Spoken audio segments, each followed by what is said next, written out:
now we're going to go ahead and move along to another panelist that I'm very happy to have here, and that's Tim Black. How are you doing, sir? Hey, what's going on, Shawn? How you doing, brother? Oh, very well. Considering we're hanging in there and just keep fighting, right? That's right, man. That's all you can do is keep fighting. Can't give up. Can't give up, brother. Yep. So why don't you go and tell everyone a little bit about yourself, a little background. Let's see. My name is Tim Black, of course. I have a show called The Tim Black Show. I do Coffee with Tim Black. I saw a big uptick this past election, but I had been doing online commentary, online digital content for about 3 years before the race began. Big-time Bernie supporter, was alerted by a number of my viewers. We have a community called the Tim Black Wolfpack, and they told me about Bernie, and that's how I got active, and that's how I met Shawn and a lot of other folks, and Lee Camp and Nicole Sandler and everybody.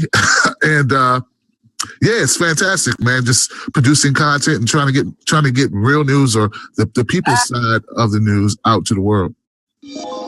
Awesome. All right. Well, let's go right into it. So what does independent media mean to you, Tim? Wow. Well, independent in its truest sense to me are folks who are not tied to any corporation, meaning except your corporation. If you want to incorporate yourself, go right ahead, but not beholden to sponsorships, not beholden to boards and gatekeepers and establishment folks who say, hey, you can't say that. Don't say that. Get that out of here. That's what independent media is. It's just no buffer between the people. We are the people. We are the people. We are not figureheads. We are you. Yeah, well, it's simple enough, right? And, but unfortunately, it's something that we've come a long way for, the ones with the most influence are the furthest from that right now. And so that's where we've had to kind of pick up the slack and try and do it online and digitally. And so what can be done to strengthen independent media, do you think? I'm sure we've already started doing some of it, but what else can we do? Well, for anyone who's interested in doing indie media, I'd say go for it. Yeah. Just out of tenacity. You have to be stubborn, big time. Like when the views are down, when everything's against you, when you feel like no one's watching, that's when you got to push hardest.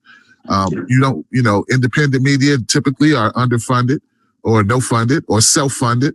So that's an issue, right? So what you have to do, what I've done is you have to diversify your content. You have to cover more than just one brand. So let's say if you're an indie person out there and you're trying to get started, let's say you want to talk about the environment. Okay. That's great stuff. Talk about the environment, but also to raise awareness, you have to make what I call commercials. And those commercials are in the form of social commentary on other issues. See, my whole thing, guys, and I'm giving this away. This is primo stuff, guys. All right. My whole thing is you have to broaden your audience. If we only talk to each other, what are we doing? Right? You get what I'm saying? Echo chamber, right? Yeah. If I only talk to progressives, who am I helping? There are a lot of progressives out there. If you're a progressive, you watch, there's several people who get it. Kyle Kalinske, now I name one person, gotta name a bunch of people, right? Nicole Sandler, like there are a lot of people if you're in this genre, right? But if you want to really push the envelope and you really want to blow up and you really want to make some noise and you really want to help people, you got to talk to conservatives, you got to talk to liberals, you got to talk to the gooey middle. And the way I do that is by, like I said, do social commentary on other issues that are more mainstream. And then once they like you, once they trust you, start slowly introducing them to your real stuff, right? And that real stuff is the thing you care about most, which for me would be equality, $15 minimum wage, which would be the environment, which would be, a myriad of issues. I'm a progressive at heart. So that's what I do. So when the free press comes into this question, it seems interesting to me that they, so much of what the mainstream media was and traditional media outlets were doing were that they were so embedded that but they stopped covering and started becoming, a little too friendly with everyone. Obviously, they wanted to just being part of the pack. And so now that, there's actually this fight against free press, it almost seems like they're being forced to go back to the perspective of not necessarily being internal in their investigations, but actually reporting on it from the outside, like all the rest of us have to. And so that actually just levels, do you think that brings independent media even closer to, the influence that the rest of them have? I'm a very happy man, Shawn. Does that answer the question, man? Look, I look Absolutely. At it like these guys, like all of this, when they say free press, I don't even know who they're talking about, right? The free press, they say CNN, MSNBC. I heard Armin. Armin made some very good points, and I agree with him. It's time for us to change up. We've just I've become aware of the collusion between politicians, political parties, and the media this election cycle. But I got a feeling this been going on for a long time, brother. You know what I'm saying? So, just because you discover, I just discovered that I like, I don't know, quinoa, right? But like people been eating quinoa for a long time. Sure. So that's where we are, right? So I don't shed a tear for what's going on with CNN, MSNBC, corporate media. I'm glad the field is being leveled. Now it's our opportunity more than ever. This is a great time for you to get started. Anyone out there, just speak truth. Awesome. Well, what does fake news mean to you? I think, fake news, when you deliberately lie, which is what a lot of media does. Sure. Right? You know what I'm saying? Like, and let me put it this way. A lie may not be, okay, the sky is purple, right? A lie can be, the sky is, just tell you one aspect of the sky without giving you the full context of a story.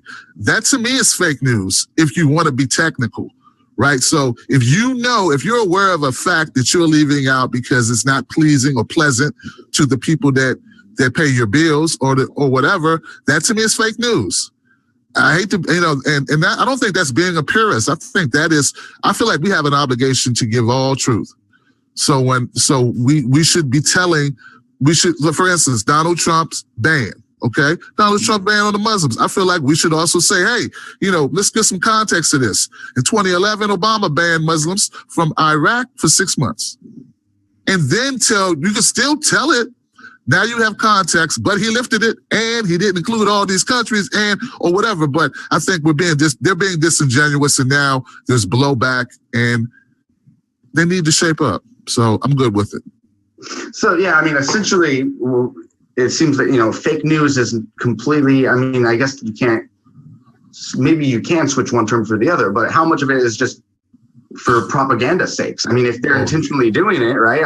Essentially it's just propaganda. They want, we know there've been, ExxonMobil did it when it came to climate change. The sugar industry did it when it came to, fats, and so these are just what corporations do. They try and change public opinion through fake news, propaganda, whatever you want to call it. Mm-hmm.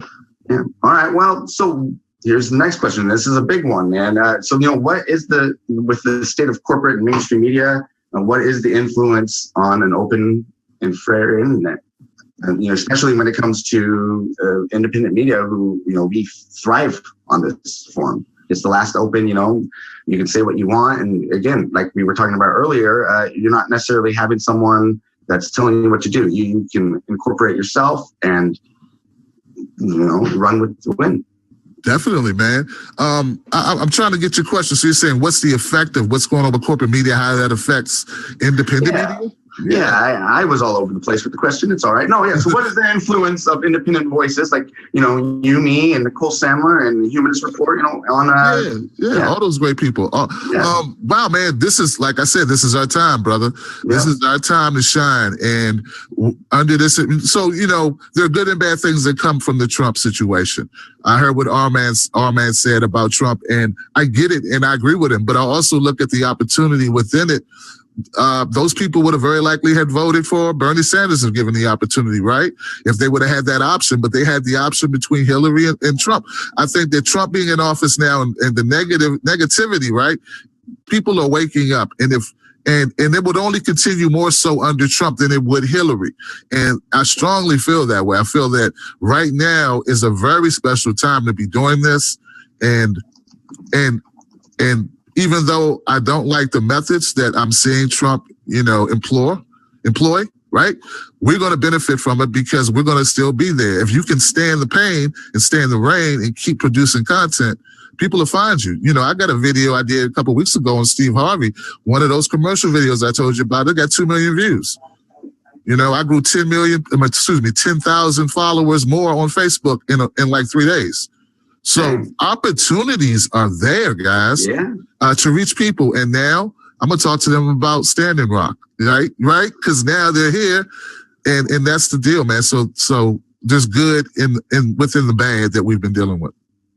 Absolutely. That's a great point, that you absolutely can bring people in that aren't necessarily going to want to stay for, you know, the weeds, but you can get them there by trusting them, by becoming their friend, becoming someone that they know, because automatically when it comes to fake news, is this guy bullshitting me? I don't know. Who knows? But after you get to know them, you know, a little, and you give people that part of yourself as a broadcaster, and they in return start, you know, listening to the stuff that you believe a little more passionate about, that's a little deeper. So that's absolutely. I mean, a lot of people, we often wonder, why do the masses believe the Don Lemons, the Rachel Maddows, the Chris Hayeses, all these folks? Well, they've developed relationships over years.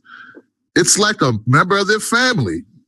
You know, so when so of course they believe them until they develop other relationships, and then they find out other things. And so that's our job. We have to do the hard work. These people, you know, whether we disagree with them or not, and I sure as hell do, right? We got to give them that.